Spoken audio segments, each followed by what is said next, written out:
Hello everybody, welcome to our channel it's all about pathology. आज हम discuss करने वाले हैं हेपेटोमेगाली के बारे में और हम इसको एनलार्ज लीवर के नाम से भी जानते हैं। सो बेसिकली हम बात करेंगे एनलार्ज लीवर कैसे हो जाता है, इसके क्या क्या कॉजेस होते हैं, सिम्टम्स क्या होते हैं, आप इसे कैसे डायग्नोस कर सकते हैं और इसके ट्रीटमेंट क्या हो सकते हैं। सारे ट्रीटमेंट तो हम नहीं बताएंगे, लेकिन जितने पॉसिबल हो सकते हैं हम उसके बारे में बात करेंगे। तो जैसे कि आपको स्क्रीन पे दिख रहा है कि हेपेटोमेगाली में आप देख सकते हैं लीवर का साइज कितना वेरिएशन आ जाता है साइज में। आप एक हेल्दी लीवर देख सकते हैं और आप वहीं पे एक एनलार्ज लीवर देख सकते हैं। दोनों के साइज में कितना फ़र्क है। सो गाइस, हेपेटोमेगाली में यही होता है कि आपका जो लीवर है उसका साइज बढ़ जाता है। सो बहुत सारे कॉजेज़ होते हैं जिसके बारे में हम डिस्कस करेंगे फर्दर। सो यहाँ पे हम कॉजेज़ डिस्कस करेंगे, क्या कॉजेज़ होते हैं। सो अगर हम कॉजेज़ की बात करें तो सबसे पहला कॉजेज़ जॉन्डिस हो सकता है, जिसको हम पीलिया के नाम से जानते हैं। वायरल हेपेटाइटिस होते हैं जो कि ABCDE ये इतने टाइप के होते हैं और इनकी वजह से भी आपका लीवर एनलार्ज हो सकता है। उसके बाद सिरोसिस, लीवर फेलर। सिरोसिस तब होता है जब कोई भी अल्कोहल ज़्यादा लेता है, अल्कोहल का ज़्यादा कंजप्शन करता है, तो उस केस में सिरोसिस हो जाता है और उसकी वजह से लीवर एनलार्ज हो जाता है। उसके बाद हेपेटोएन्सेफेलोपैथी, इसमें क्या होता है, इसमें जो लीवर है वो जो ब्लड में टॉक्सिन्स होते हैं उनको रिमूव नहीं कर पाता, जिसकी वजह से वो एक्यूमुलेट हो जाते हैं और उसकी वजह से जो ब्रेन है वो अपना फंक्शन लूज़ कर देता है। उसके बाद ऑटोइम्यून डिसऑर्डर्स, इसमें क्या होता है, इसमें हमारी खुद की सेल्स और हमारी जो एंटीबॉडीज़ होती हैं जो हमारी सुरक्षा करती हैं वो हमारी खुद की सेल्स के ऊपर अटैक कर देती हैं, जिससे लीवर एनलार्ज हो सकता है। उसके बाद क्रोनिक लीवर डिसीजेस, कुछ ऐसी बीमारियां जो लंबे समय तक चलती आ रही हैं, उससे भी आपका लीवर एनलार्ज हो सकता है। उसके बाद इन्फ्लामेटरी बाउल डिसीजेज़, इसमें क्या होता है, आपके जो इंटेस्टाइनल ट्रैक होता है उसमें जो है इन्फ्लामेशन हो सकती है और लीवर के अंदर इन्फ्लामेशन हो सकती है, जिसकी वजह से आपका लीवर आपको एनलार्ज दिख सकता है और एनलार्ज हो सकता है। सो इतने सारे रीजंस हो सकते हैं, इतने सारे कॉजेज़ हैं जिसकी वजह से आपका लीवर जो है एनलार्ज हो सकता है और साइज में बड़ा हो सकता है। सो जैसे कि हम बात करें हेपेटाइटिस की, हेपेटाइटिस ABCDE इतने टाइप के होते हैं और ये सारे वायरस डिसीज़ होते हैं जिसकी वजह से जो लीवर है वो एनलार्ज हो जाता है। उसके बाद हम बात करेंगे सिम्टम्स क्या होते हैं। सो अगर आपका जो लीवर है वो जॉन्डिस में एनलार्ज हुआ है तो जो आपकी स्किन है वो येलोइश हो जाएगी और आपकी आई नेल्स वो येलोइश हो जाएंगे। उसके बाद मसल्स एक्नीज होगी, मसल्स में पेन होने लगेगा और फटीग। सो ये कुछ ऐसे सिम्टम्स हैं जो आपको एनलार्ज लीवर में और जब आपका लीवर का साइज बड़ा हो जाता है तब देखने को मिल जाते हैं। फटीग तो एक बेसिकली सभी डिसीज़ का एक बेसिक सिम्टम्स है, वो हर डिसीज़ को बताता है कि आपकी बॉडी में डिसीज़ हो गया है या होने वाला है। और मसल्स एक्नी,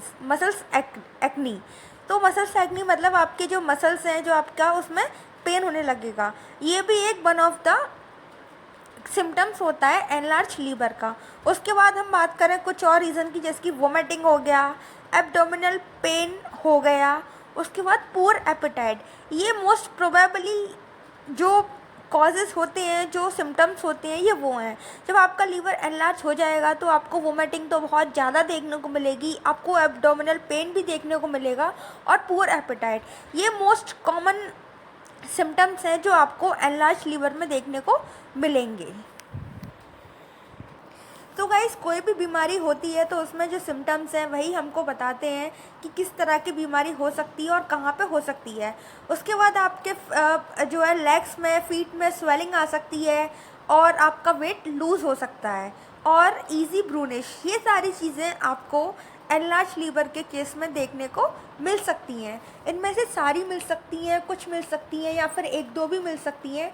तो ऐसा नहीं है कि जब आपको सारी सिम्टम्स देखने को मिलेंगे तब आपको फील होगा कि आपका लीवर एनलार्ज हो गया है। इसमें से कुछ भी आपको देखने को मिल सकते हैं, जैसे कि हमने बात की कि वोमिटिंग हो गया, एब्डोमिनल पेन हो गया, वेट लूज़ हो गया, पुअर एपेटाइट हो गया। ये तो बहुत ही ज़्यादा कॉमन सिम्टम्स हैं जो कि एनलार्ज लीवर को दिखाते हैं। उसके बाद हम डायग्नोस की बात करें कि आप डायग्नोस कैसे कर सकते हैं। अगर आपका लीवर एनलार्ज हो गया है तो आप उसको कैसे डायग्नोस कर सकते हैं। तो आप सबसे पहले लीवर का CT करा सकते हैं। CT में आपको लीवर का एक फ़ोटो क्लिक होगा तो आपको वो वहाँ पे दिख जाएगा कि आपका जो लीवर वो कितना एनलार्ज हो रहा है।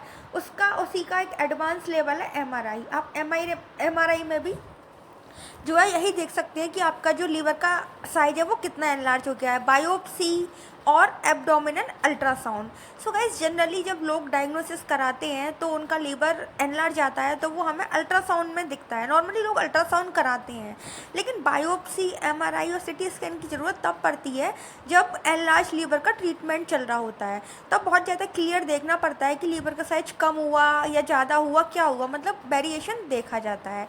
अगर आप देख पा रहे हैं स्क्रीन पे कि जब हेल्दी लीवर होता है तो उसकी जो हेपेटोसाइट्स जो लीवर की सेल्स होती हैं वो रेड कलर की होती हैं, और अगर उसी केस में अगर आपका लीवर फैटी हो जाता है तो आपकी जो सेल्स है वो फैटी सेल्स में कन्वर्ट हो जाती हैं। एक्सेसिव फैट जो है एक्यूमुलेट हो जाता है आपके लीवर में। उसके बाद अगर आप थर्ड नंबर पे दिखेंगे फाइब्रोसिस। फाइब्रोसिस इसमें जो क्या होता है, जो कनेक्टिव टिश्यू होता है उसमें जो आपकी सेल्स है वो रिप्लेस हो जाती हैं। उसके बाद आप लास्ट में देखेंगे सिरोसिस में क्या होता है, जब ज़्यादा अल्कोहल का कंजप्शन किया जाता है तो जो नोडुलर्स होते हैं वो मतलब फाइब्रोसिस वो हेपेटोसाइट सेल्स के अराउंड में आ जाते हैं। सो गाइस आपने देखा कि लीवर किस तरीके से डैमेज हो जाता है। जब लीवर डैमेज होता है, एनलार्ज हो जाता है या उसके फैट एक्यूमुलेट हो जाता है तो कैसी कंडीशन लीवर की हो जाती हैं। ट्रीटमेंट की बात करें तो लूजिंग वेट, अगर आपका वेट ज़्यादा हो रहा है तो आप थोड़ा सा वेट लूज़ करके देखिए। उसके बाद cutting back of elimination alcohol, alcohol को कम कीजिए या बिल्कुल बंद कर दीजिए।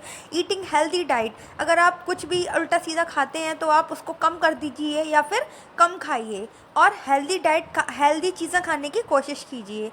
Increasing exercise and physical activity, अगर आप ये नहीं करते हैं, आपका काम ऐसा है कि आपको घर में रहना पड़ता है या लैपटॉप पे काम करना पड़ता है, तो आप उसको अवॉइड करिए। थोड़ी सी फिजिकल एक्टिविटीज़ कीजिए, ऐसे काम कीजिए जिसमें आपके हाथ पैर ज़्यादा चलें, और एक्सरसाइज कीजिए, मेडिटेशन कीजिए।